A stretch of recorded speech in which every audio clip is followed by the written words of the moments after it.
So, hello guys, I'm Bhavani, your Crochet for a Cause Club president, and I'm going to talk to you about a few things before we begin actually crocheting. So first off, we will be using hooks ranging from size F to K, and the reason why this is important is because our squares will remain the same size of 6" by 6".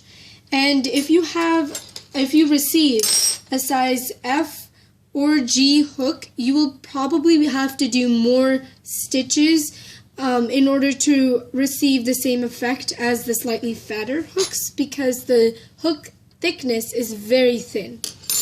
That goes for H and I. You'll have to do a little bit more than the other two because they're slightly bigger than these two, but you'll have to do a little bit less than the thinner ones. Our last two, J and K, you'll have to do less stitches because of the thickness of both of these. Our next point is yarn. You will be given either a big skein of yarn like this, or a slightly smaller skein of yarn, but both of them are sufficient. And the last thing before we actually begin, most people would assume that we start from outside the skein, but you do not want to start, because when you take the yarn like this, it'll make your skein of yarn roll around and around and around.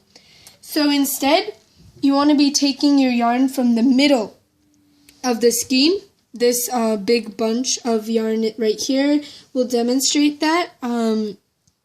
So you pull it from here and your skein of yarn will stay the same. The problem with this though is that things can get entangled in the middle. Like when you're pulling it, you'll get this like huge bunch, and that you'll have to untangle, but we'll worry about those problems later. Thank you.